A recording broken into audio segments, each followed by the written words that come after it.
Hey guys, today I'm here to build awareness about one of the most interesting groups of people out there. Yes, that's right, today I'll be raising awareness about neckbeards. However, what exactly is a neckbeard? Well, you disgusting piece of shit. Neckbeards are a very special group of people that rely on their mothers to shovel Doritos into their mouth while they sip on their Mountain Dew in the dark caverns of their basement. The great thing about neckbeards is that there are many different types out there. So I took it upon myself to rank some of the major types of neckbeards out there from the least dangerous to the most dangerous. Neckbeards usually fall under multiple of these categories, kind of like when breeding a dog, so just keep that in mind that a purebred neckbeard is really hard to encounter, especially one that's higher up on the list. Here we go. The old school neckbeard. Although not nearly as common today, the old school neckbeard used to be the forefront of neckbeard culture. The perfect example of an old school neckbeard would be the fat comic book guy from The Simpsons. While these people are losers and probably lame to hang out with, nobody would have expected them to develop into the great cast of neckbeards we now know today. If you do encounter an old school neckbeard, be grateful because there's definitely much worse out there. Here we go. The World of Warcraft neckbeard. I don't really play World of Warcraft, so this section is going to be short, but it seems like these people are attracted to games such as World of Warcraft for obvious reasons, and they're very comparable to the old school neckbeard, but they also remind me of that one South Park character which has no life, which ranks them higher, I guess. Pretty much like they spend more time inside than outside, and overall these guys are still pretty harmless. Here we go. The Anime Enthusiast.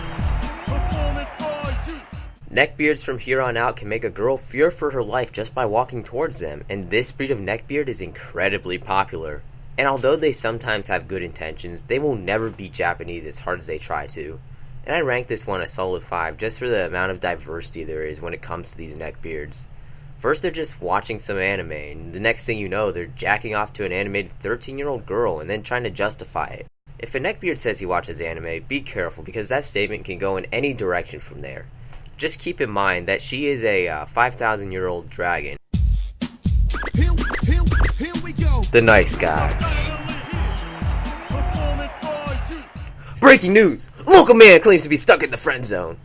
I don't know why she rejected me. I'm such a nice guy. I mean, I put so much effort into holding up a decent conversation with her, and I even resisted all my urges to send her a dick pic. And she still rejected me! What the actual fuck? I mean, I don't care. She's a whore anyways. Only dating douchebags who treat her horribly. I would have treated her so good. Why would this bitch suck my dick? What a slut. I'm such a fucking gentleman. Here we go. The intellectual. Because nobody wants to talk to these people, they end up jumping to the conclusion that they are actually too smart for anyone to understand. I mean, why else would people not want to talk to an intellectual? Seriously, these guys can ruin a conversation so fast, it's honestly impressive. A conversation with an intellectual might go as such. Dude, both my parents just died in a car accident. I hope they end up in heaven. You fool! God and religion isn't real! Bro, stop talking about fiction and read some Richard Dawkins! Do you believe in a flying spaghetti monster too, Bubblehead? I wasn't talking about spaghetti. Here we go. The Political Extremists. This usually goes hand in hand with the intellectual, and honestly just why? Why are there still people out there who just sit back and go, yeah, those Jews had it coming, or the South should have won the Civil War, so I could say the N-word. These guys can make a conversation awkward faster than the time it takes for them to finish in their body pillows. With them, everything becomes a political debate on why you're wrong and you've been brainwashed. Here we go. The role player. I'm gonna be honest here. We need a support group for people who encounter role players online. Now, I don't mean autistic kids that pretend to have sex on Roblox. I mean like grown men messaging women over dating apps, or just in general, such as this beautiful excerpt. Steffi-chan! Takes your hand, leading to cozy chair. I miss you. Those would run like a shuriken, making life perfectly on my hat rack. Your breasts heave as you gasp with embarrassment. So, how should we begin the evening? All movie shows collection of real anime. A massage, grass massage oil, or something a little more fun. Sep waifu pillows. Rar. As you can tell by this example, they can only communicate in asterisks, and their language will actually be taught in school soon as a world language. So if you need any foreign language credits in high school, I'd actually recommend learning how to speak in asterisks, because the best way to get rid of these people is to out roleplay them. Say shit that even they would find horrible and disgusting, so they get a taste of their own medicine. And if they enjoy it, then it was probably too late to begin with anyways. Here we go. The Brony. This is where things get very dangerous. This one can be seen as an extreme version of the anime Enthusiast, but just watching the show My Little Pony alone is questionable, since the show was made for little girls. Along with that fact, this actually affects the little girls it targets. Imagine if some little girl looks up My Little Pony on Google Images, and she forgets to turn safe mode on. We all know what happens next due to the neckbeards jerking it to the show. The girl is diagnosed with PTSD 3 days later. These guys can do some real damage, and this trait usually mixes with others. Although the Brony neckbeard is very dangerous, there's one more type. The biggest neckbeard of them all. The incel. That is right, the sheer lack of sex over the last 30 years of their lives has driven these people to pure insanity. These are also the rarest form of neckbeard, since they have given up all hope and almost never go outside. Incels can take on many of the traits listed before, and any incel who takes on 2 or less is quite a rare sight. Incels usually believe that the government should issue girlfriends to them, and that it's everyone else's fault they haven't gotten laid. It's not because they haven't showered in a year and jerk off 4 times a day. It's because these girls are whores who don't appreciate their superior intellect. Let me tell you, that was quite the adventure. So for the rest of the video, I'm going to read off a couple neckbeard posts that I found were, quite funny. This one is titled, "To My Sweetest Lady." My lady, I know I haven't been here long, but hearing your beautiful voice for the first time in Raid made my heart drop like a ton of books. I read a lot. My soul was set on fire at the passion you had for healing, and forgive me, my sweet, but I cannot stay away. I wish you the best Valentine's Day, my dear. For you I have plucked a rose from the finest forest of Azeroth. Hold it close to your chest so I may hear your sweet heart beating. I'm a very highly skilled intellectual. Message me soon. If I got this, just reply right away. Definitely reply. This is a beautiful love letter. What else is there really to say about it? This next one's from Patriot Pony 1986, and just judging by the name, this post is gonna be great. I'm a proud conservative American and Brony, male My Little Pony fan. I work very hard to enmesh the philosophy of Ayn Rand within the framework of tolerance and love espoused by Pink Pie and friends. I'm something of an intellectual, and would love to discuss politics or cartoons with some pony near me in the future. Please understand that if we were to meet, I am the man in the relationship.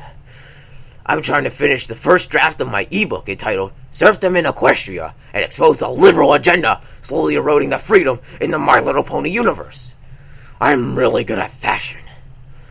Dude, I could tell you're rocking that fedora up there, and good luck exposing the liberal agenda of the My Little Pony universe.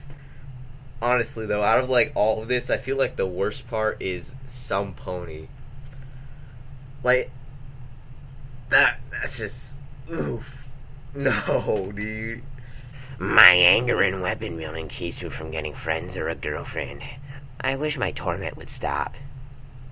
Dude, what the fuck? Thou art as radiant as nightingale, sweet breath. Thanks. Methinks you could be the lady for me.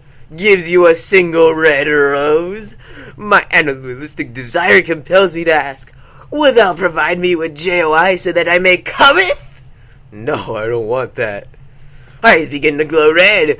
You doxy wench. It is thine fault. My codpiece is swollen with desire. It is thy turn. I beseech thee for release. No, no, no. Upon thy bed I press my fully engorged flesh. 'Tis no small thing. Thou causest my voluptuous to erupt. My favorite part about this one is that this dude's speaking Middle English, and the girl's just being so fucking direct with him. She's literally just no, no, no, and he's still going. He's not giving up, dude. He wants that JOI. This one's the My Little Pony Bounce House experience, a review on it. I had a terrific experience. The rental took place over the weekend, and I aptly named the bounce house my masturbatorium. Cleanup was easy inside. Just sprayed it down with a garden hose. Some residual odor lingered, but hey, no worse than what a group of kids might do to it. This one's something else. Like I was talking about earlier, these like bronies could affect a bunch of little kids, and this is one of the ways they do it, you know? Imagine just like renting this bounce house for your kids, and then like as you're returning it, you see this review. And then this last one, it's not really a neckbeard post, but let me tell you, it's something else. Really freaked out my girlfriend? Need help? As a teenager, I suffered from severe depression and formed a strong bond with the character Garfield and his outlook. It's sad, but reading Garfield anthologies obsessively was the only thing that made me feel normal, and it eventually took on something of an erotic fixation. To avoid feeling like a sicko, I drew pictures of Garfield with a woman's, think Pamela Anderson circa 1991 body, and Garfield's head, so that I was assured that my fixation wasn't with animals or repressed homosexuality. This Garfield-Pam hybrid still had the same biting wit and a sabric outlook, intended to cut herself in self-loathing while wolfing down a lasagna to fill the void after sleeping with drawings of a much more handsome and muscular version of myself. These drawings eventually evolved into erotic fanfiction starring Garfield and myself. In my head, Garfield still has a woman's body, but someone reading the stories would think I'm having sex with regular Garfield. I killed off John in a jealous rage. I did touch Odie. I enjoy his companionship and don't mind if he watches. The stories are your pretty basic wish fulfillment stuff, balanced with self-loathing rants. I've been doing this near daily for years, and I have a substantial amount of writing in a folder I keep buried in 8 different folders. My girlfriend stumbled across them by accident when they came up in a search and is pretty freaked out. How could I show her I'm just a normal guy with a weird outlet for my psychological problems, and not some kind of sicko? Here's a small sample so you get the picture. I looked at her as she lay on the floor crying. My satisfied cock dripped droplets of life juice on her toes, flaccid yet still distended, looking satisfied like a man who just run a mile and is rewarding himself with a slice of pie. She reached for the knife as she did and sliced into her familiar wound, mumbling, I hate you, It's your own worthless soul you hate. God hates us all and that's why he laughs. He created the world to laugh at our pain. Now eat up! I kicked her in the stomach, incapacitating her as she doubled over a pan of lasagna down her stupid throat.